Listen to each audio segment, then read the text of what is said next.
Portland Chess Shop here to bring you the chess action, and we're going to be checking out Hikaru Nakamura, Grandmaster, against Grandmaster Robson in the U.S. Chess Championships. They just played this. They start with 90 minutes per player, and then on the 40th move, they get an extra 30 minutes, and there's a 30-second increment on the clock for every move.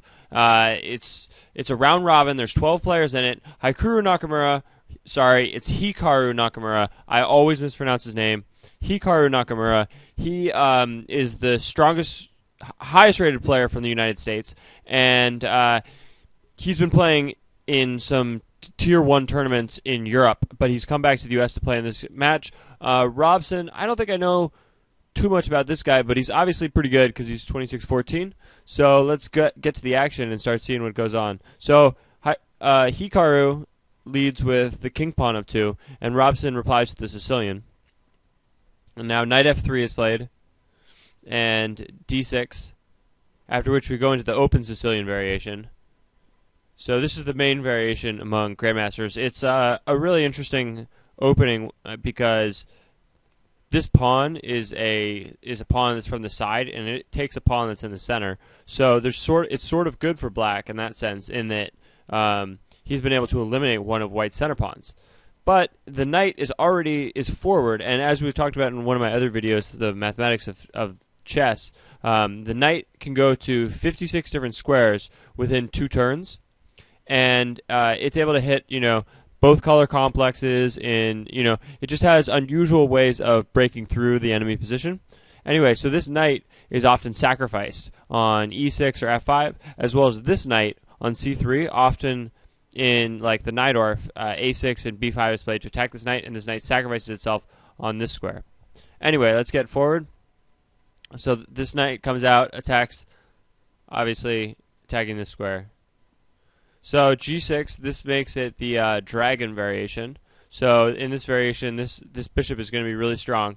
And if the white king castles this way, then black's going to have a strong attack and white's going to have a strong attack. And it's really going to be a race, and it'll be a pretty exciting game. So bishop e3 is played. It's defending the knight, and this diagonal is good.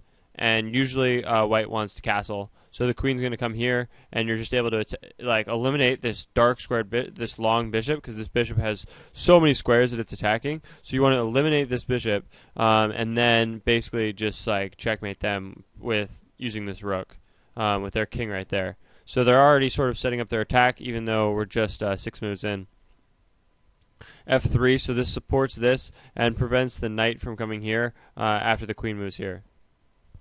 So the knight comes out, putting pressure on the center. The knights you want to centralize your knights whenever possible. Queen moves to d2, and this king castles, finding relative safety over there. He would be more vulnerable in the center. So g4 is played. This move is pretty sweet because you're attacking you're attacking these light squares, and you're preventing h5, which is a common defense against h4. So the bishop comes forward. Now the bishop's attacking this way.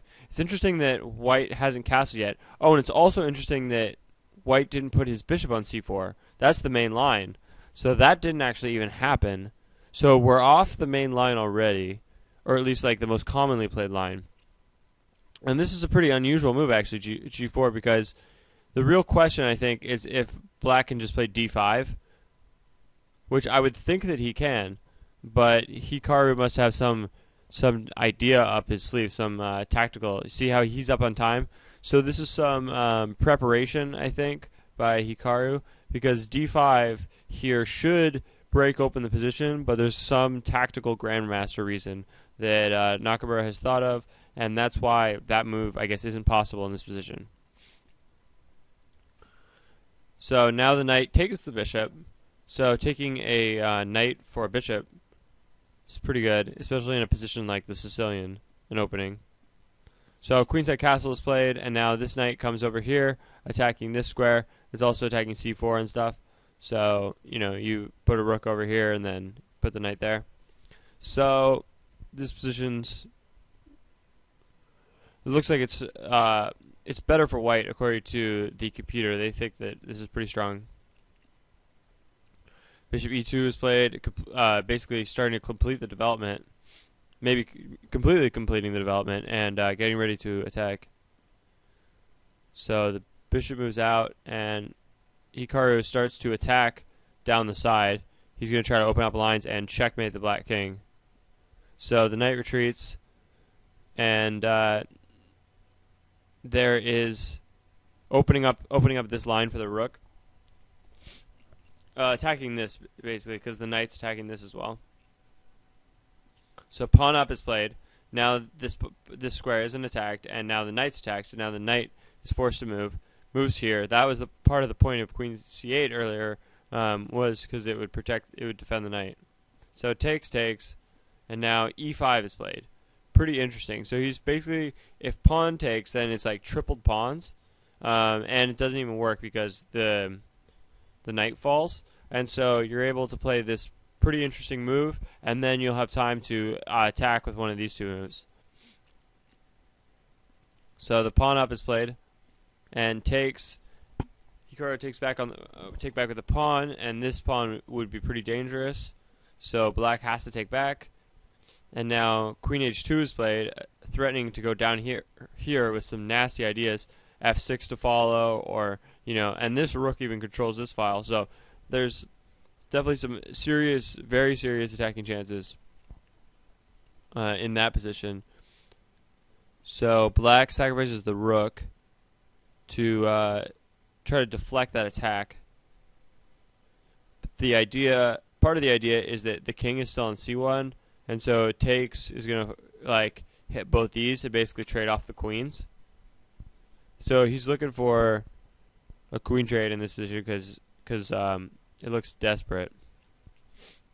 So takes, and Hikaru decides to move his king to b1. It's pretty safe on b1, and I really like this play by him because if he takes this queen, then it'll undouble the pawns, and this bishop will be good, and this pawn will get to go here, and all these pawns will be passed pawns, and it would be really, really strong. So I like that he doesn't take.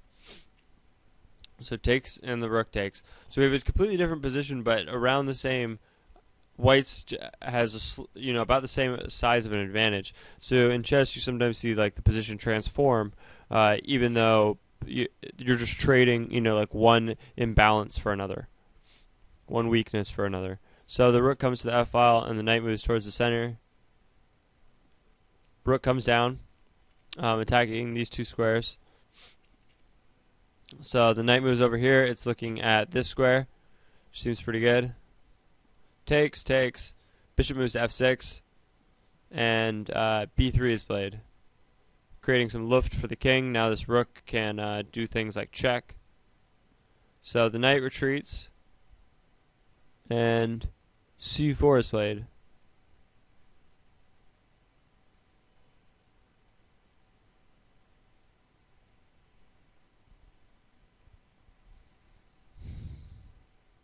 So that's like a trick or something. If takes, and then king f7, yeah. And see, this knight is attacked as well. So it's kind of a trick. I like that trick. So let's get back to the game. So the knight retreats, and c4 is played. This pawn has the potential to become a pass pawn, which could become a queen. And you want to identify past pawns as early as possible and be able to see these factors. Try to push that pawn and come up with a plan.